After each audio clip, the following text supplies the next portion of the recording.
Testing. Testing. Testing, testing, testing.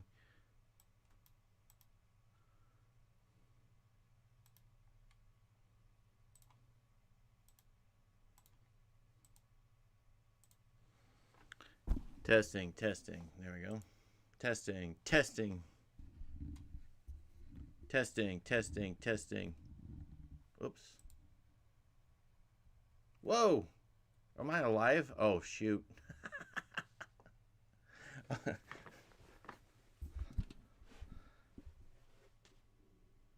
What is happening here? I didn't even say it's live. This is terrible. Well, this is the first 5 minutes of this are terrible. Oh, welcome. You didn't even tell me I was going live. So I was testing my microphone just to make sure it worked right there. Wonderful. A lot of people here. All I want to do is talk about the 2025 Oscar nominations, which came out today. I love making a fool of myself. There you go. Let's see if I can get this just right, because I didn't prepare. Okay, 2025 Oscar nominations. I don't know. I don't have a good article here. They're all kind of terrible. Terribly laid out. Let me get some light on here. Jeez whiz. That's how you set up for this thing. 2025 Oscar nominations. I knew it was going to happen. You know, you get this. You watch the movies the whole year long. If you didn't, fine. But if you did, you paid attention. It's like the whole crop of movies isn't that great. Nobody really isn't that enthusiastic as they were in the previous year with Barbenheimer, with Scorsese, Killers of the Flower Moon. So I just want to say first that a bad year can happen in movie history and Oscar history and so on. I can testify to that because if you look at my Oscar videos, repicking the Oscar series, where I've done it from 1980 to 1997, 6 or 7 at this point, you run in, even in the 90s, you run into like one not so hot year. And it's really hard to pick the winner. There's even like the nominees for Best Picture are kind of lame. And throughout Oscar history, they've not done that well at predicting what will last quality-wise in the future. They usually pick movies of the now for the movie industry for certain types of elites or different types of people. So we know Oscars don't really predict all that well movie quality long term, at least in the short long term, which is like the previous 100 years. So go back and look at the 90s, and they're picking some weird Oscar winners. Matter of fact, as everybody, I had a colleague of mine say to me just yesterday, 2 days ago, I didn't care about the Oscars back when Shakespeare in Love beat out Saving Private Ryan. So you can look at 30, 50 different examples from the last 100 years where that feels like it's happened. Something that could last a little longer probably loses out to something that has been forgettable. I'm not ragging on Shakespeare in Love. He said that. I thought that was interesting. So what we've got here is a Best Picture list. Of course, Oscars, my opinion's never changed on this. It's part marketing. Maybe it's 80% marketing, just so you know. So that's...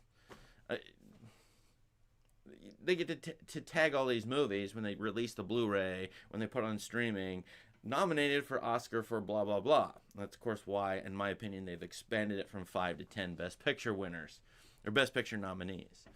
But one of my main points here is that I think very few people in my social circles, which is not a scientific sample, but nevertheless, my social circles, they're going to look at this list and go, what are these?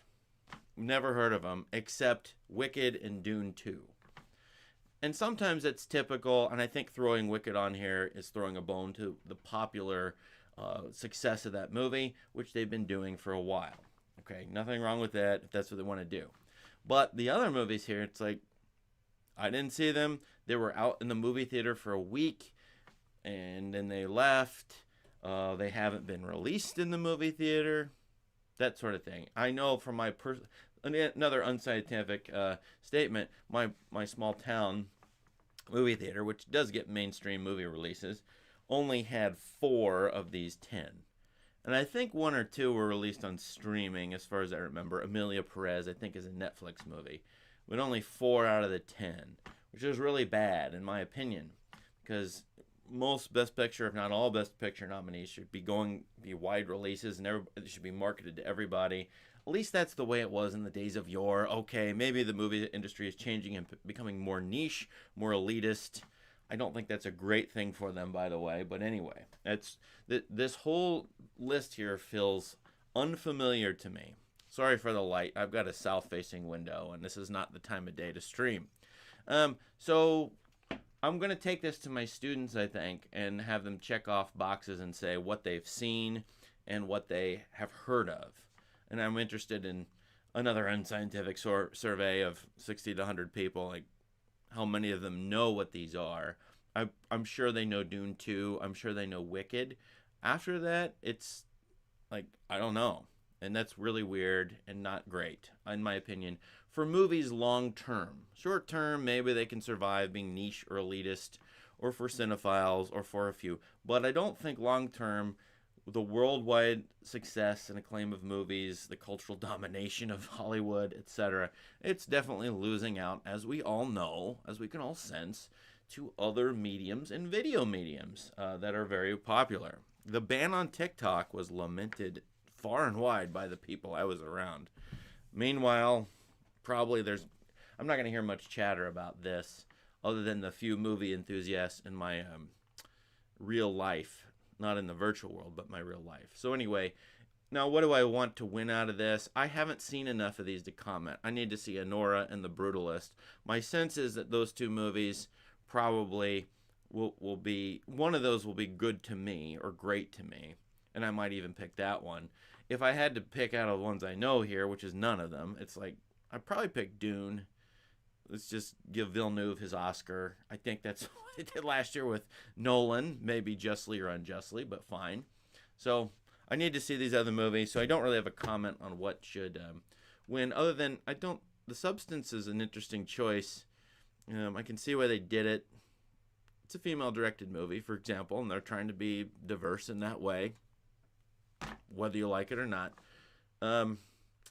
But there's some other movies that could be here, so that are kind of similar. Now, my other comments always are, and I said this yesterday in a live stream I did, the best actor, I mean, who knows who these people are? This is not good. It's not, again, I'll stick to my childhood or teenage years. It's not Sean Connery, Denzel, Harrison Ford. Where are these people at? The major movie stars are charismatic and every single person has heard of. None of these names are universal. Maybe Chalamet sort of is in your circles or among my students. I know my kids know who that is, but if I took this home to my children at home who are in various social media worlds, and I have 3 teenagers, they probably would only know Chalamet, which again is another long-term disaster for movies. They're not sort of ingraining the charismatic star culture that they've thrived on. I've only said this 8,000 times on this channel, but this is another complaint. Like, I look at the list and I'm like, who are these people? I kind of know some of them, most of them, but it's not like these are stars and I've heard of them all over the place. But maybe that's not because they circulate online in places where I would see them a lot. So it's a strange list. And I don't speculate on who will win. Didn't Brody already win for The Pianist? I don't remember. I think so. Would they give him 2? Do people even vote in those ways? I don't know. I just don't know. I think Rafe Fine, don't pronounce that well, but I think he might take it if the oldsters get their way, which I did like Conclave, as some of you know. Best Supporting Actor is kind of a killer category. I mean, that's a murderer's row, in my opinion, of really great actors. I love all of them in everything, seemingly, even when they're in bad movies. The Best Supporting Actress, it's kind of weird because Rossellini wasn't in that movie very long. She's just kind of a bit part, which it does happen in the supporting, but anyway. Best Director, so they narrowed down from that list, Best Picture to Best Director. And I think James Mangold is getting a claim here for that movie was not well reviewed. For doing other things, for being in the movie industry a long time. So good on you, Mr. Mangold. I have liked several of your movies. But what do you think about this list? Yeah, I'm staring at it. Like, probably Sean Baker, right? I haven't seen the movie, as I said, but I don't know. Nosferatu was snubbed, wasn't it? For some people, I'm sure. Ridley Scott really didn't show up here. Gladiator 2, costume design. That's where I look at other things. And Nosferatu got all those sort of technical categories, but was not Best Director, Best Picture, and so on and so forth. So no animated movies. I thought Flow might actually end up in Best Picture, and quite honestly, even though I wasn't a wild enthusiastic for Flow, I kind of really like it. I would like it to be put in this group. I must say. So, but usually Hollywood, once again, other than a couple years, a couple times, international movies, so-called foreign language movies, even though Flow didn't have any foreign language in it, it's a Latvian movie. Um, you don't love those here, although there are a couple. I do see a couple, obviously, even if you count Conclave, German director. All right. So I don't have too much of an opinion here. I mean, The Wild Robot, look, I didn't love it, but a lot of you loved it, and why wasn't that nominated? Again, animated movie, it's just like the long time thing with Hollywood. Animated movies, comedies, they get dissed. At least they're nodding to science fiction. Okay, thank you, but those two things usually get dissed. So I was looking at other things like original screenplay. I haven't seen September 5th either. This is terrible on me, but A Real Pain is probably worth checking out. I think I didn't like it as much either. But I'm telling you, some of you will like this movie a lot. I think it's as a character buddy road trip story. It does well with the characterization, in my opinion. So for that reason alone, it's only 80 minutes. It's sitting there on Disney Plus right now. I think this is worth it. And Jesse Eisenberg wrote it, and I think he's got potential. He wrote and directed that movie, so he's got potential. There's some snubs here. All That We Imagine Is Light is not here. I don't know why. That was really well reviewed. Best animated feature. That's not A Murderer's Row to me, but it's better than other years. Yeah, it's okay. I would check out those movies if I were you. But all in all, I mean, once again, I will say it again. It's just like Hollywood is not communicating well to the masses, and from my perspective, which is a limited perspective that could be wrong. You can tell me I'm wrong, and that would be helpful. But I don't see these movies being the big major successes, and probably need James Cameron to show back up and make another killer movie. He's making the Avatars, and those aren't getting on these lists. But they need Scorsese to live, and they need the oldsters to make those sort of middle brow, appeal to everybody, have some interesting aesthetics to them, have a story that everyone can kind of relate to, and so on and so forth. As far as snubs go, I really can't recall much I would say that is a snub here. I did think Hundreds of Beavers was the best movie of the year, but it doesn't qualify.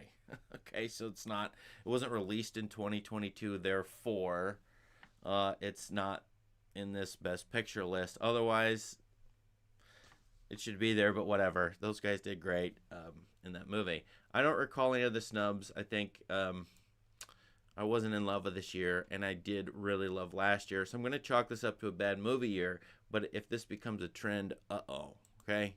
I want to look at some of these comments. There's tons of people here because this is an interesting subject. They suck again. Yeah, I don't know if they suck again. I don't know, but if a normie comes along, look, I'm thinking about the people I know who are sort of like, maybe they'll watch a movie occasionally, they'll get on a plane, they'll go, it's Friday night, I don't have anything to do, what could I turn on? And they're going to look at this list and go, really? So, I mean, the Netflix stuff, you should do the Netflix comparison of what came out this year on Netflix and what was popular on Netflix compared to this. It's wildly strange. I already even talked about this with Amelia Perez in the live stream yesterday, which was that Amelia Perez was very poorly rated, has been poorly rated by the masses, maybe for ideological reasons, maybe not. I'm not even commenting on the trans stuff here. You can make what you want out of that, because there's 1,000 ways to look at that one. I'm just saying, like, no matter what you think about that, Hollywood probably is losing some influence here, possibly. Well, that's a trend to look for. It's not a determinative statement, totally. Yeah, the Cannes Film Festival does do better long term predicting. Go back and look at all of its winners, and those are the ones they hit more on the ones that have staying power. You want something a little bit more reliable in terms of your historical movie watching. The Cannes winners, the various sort of there's a couple different Cannes Festival awards. I think those are the ones to take a look at because in my historical projects, those have turned out much better than the Oscar nominations. So I would check those out. Maybe we should make a bigger deal of Cannes, even though I've always thought they were sort of snooty rich people taking Mediterranean vacations, but you know they can still have great, somewhat decent to great aesthetic sensibility. So some people here are giving Honora and the Brutalist a lot of acclaim. That's good. Um, See, Oscar is about awarding best movies, not the most popular. Yes and no. If you look back, it's kind of like sort of kind of. I mean, they gave it Lord of the Rings, that final Lord of the Rings movie, an Oscar for Best Picture. Titanic got Best Picture. And so on and so forth. So occasionally to sometimes they do acknowledge popularity and reward it because that's movie industry lifeblood, box office success, obviously. Um, the Oscars all about DEI now. The more diverse you are, the more likely you will get nominated or win. Sort of true because of their quota policy, which I think is still in effect. But some of these movies strike me as not DEI. I mean, to do a nostalgic revival of Bob Dylan, which is super oldster appealing.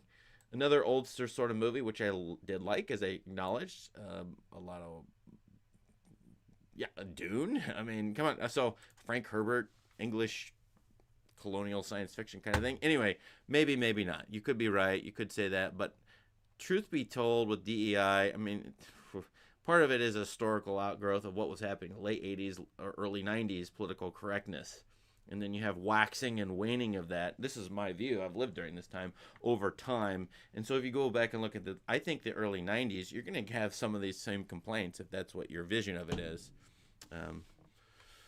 And as I said, yeah, Demi Moore so DEI. I'm not really sure about that. What's weird is like the older people are getting more acclaim, more awards, which is maybe good, but also a threat to Hollywood because they've always been able to prop up young people as a medium for and about young people to some extent. And that's sort of going away, which may be a problem long term, as I've said. Like 1,000 times. So many of my principled views don't change, and maybe they should. I don't know. But things don't change that quickly. I don't know. Does Dune Part 2 woke? I don't know. I think we got a troll here, but maybe not. I don't know. I haven't think about that. I love the comments. That's why I'm bothering here. Otherwise, I got to go work. Else I'm arguing here. Okay. Yeah. Anyway, I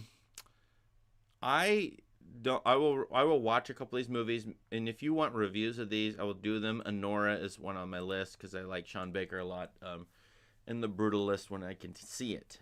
But as I said, my little theater doesn't have these, hasn't at all.